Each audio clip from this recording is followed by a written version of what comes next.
the sons of God mixing with the daughters of the earth. And you stop and think, wait a minute, what's this all about? It's like it went by too fast. And you want to grab it and say, wait a minute, what was this?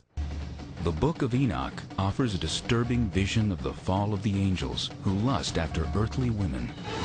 And they began to go into them, and to defile themselves with them, and they taught them charms and enchantments, and they became pregnant. These angels have crossed over this boundary that they shouldn't have. When they decided to descend upon earth, this unleashed upon the earth all sorts of problems. Not only these giants who are bloodthirsty and violent, but also these angels went on to teach humankind a variety of forbidden crafts. They also taught human beings how to make weapons of war. Now, the good angels, the ones not tempted by these beautiful women, go to God and say, you know, there's a lot of bloodshed caused by these bad angels. The Maya and Incas of South America believed a race of giants existed on Earth before the Great Flood. So did many other ancient civilizations. Some took them for gods. Others left likenesses of them in stone or wrote about them in their histories. As long as 6,000 years ago, another remarkable civilization evolved.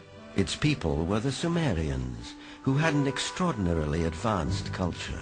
Their list of first just almost sounds like a whole list of our whole society. They had the first bicameral Congress, they had the first writing, they had the first school systems, and you know, you just go on and on and on. So you have to ask, well, where did all this come from? And I think that you need to turn to the ancient Sumerians themselves and listen very carefully to what they have to say, because what they have to say, not just in one place, but over and over and over again, is that they were taught civilization by these beings that came from the heavens to the earth. The Sumerians wrote down their history on clay tablets like these, which lay ignored in a Berlin museum for half a century. Few people have been able to decipher this ancient language, but one of them is Zechariah Sitchin. The writings and the pictorial evidence left behind by the Sumerians going back 6,000 years speak and depict people who came from another planet called Nibiru, and many of the depictions show them much bigger, at least by a third, perhaps more than the average human being, so they were giants. This Sumerian cylinder seal from a Berlin museum is astonishing for several reasons. First, it depicts our solar system with the sun at the center and the planets arrayed around it, a fact not known to European science till around 300 years ago. And amazingly, there's another planet, which the Sumerians called Nibiru, and believed that it was from where the Anunnaki, or celestial giants, came from. He is about 10 feet tall, a giant, one of those who from heaven to earth came. Looking for signs of extraterrestrial life, astronomers have searched deeper and deeper into the universe. But all along, maybe they should have been looking closer to home. For it's in our own solar system that a mysterious object has recently been detected, near where the Sumerians placed their planet Nibiru, home of the Anunnaki. For the believers, this is convincing evidence that the celestial giants are real.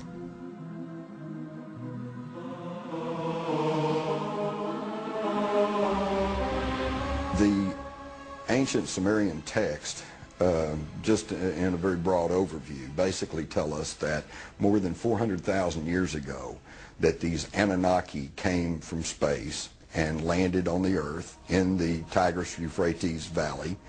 They began to set up a colony that they called Eden. According to Genesis, Eden, or Eden, is where Adam was created from dust and Eve from one of his ribs. Others, however, have a more high-tech version of how human life began. In time, needing manpower, needing workers, jumped the gun on evolution using genetic engineering. And they produced a hybrid.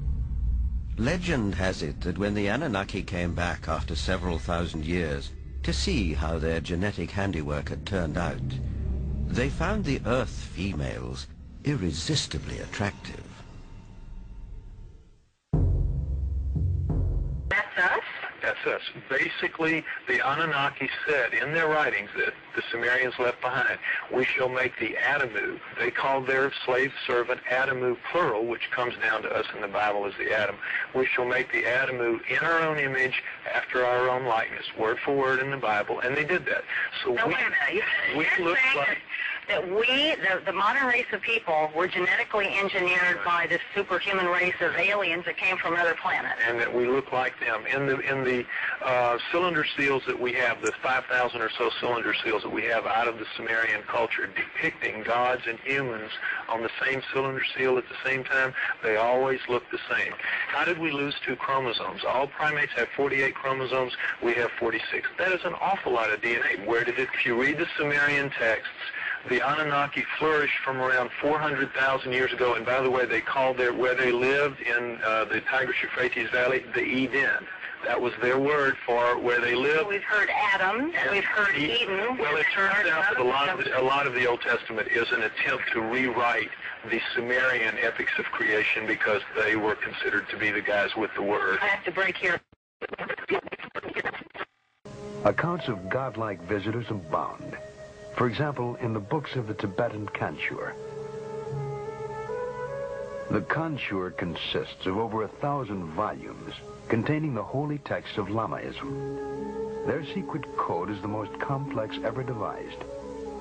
To date, only 1/100th of the Kanchur has been deciphered.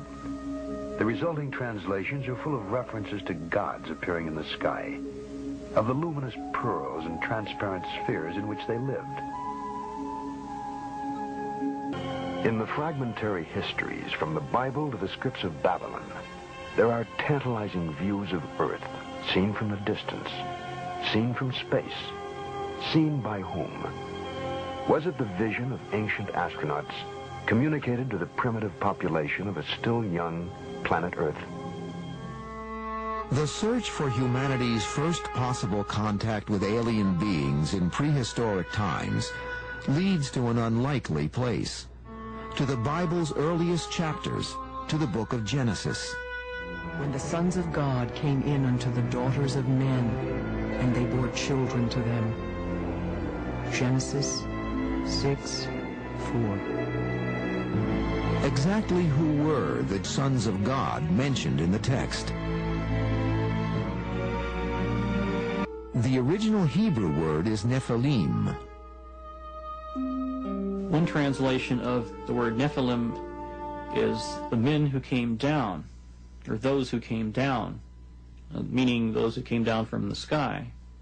They could just be something like great heroes that came down from the sky and produced a hybrid race. We're dealing with an issue that I think has potential for being highly controversial, because after all, if you say that Jehovah is an ET, then that changes the basis of Judaism and Christianity in a very fundamental way. For many ancient Christians, the Book of Enoch was essential, yet it was banned from the Christian Bible. We don't know why this literature was ultimately excluded from the canon. Perhaps it's because of its description of the fall of the rebel angels and their mating with mortals.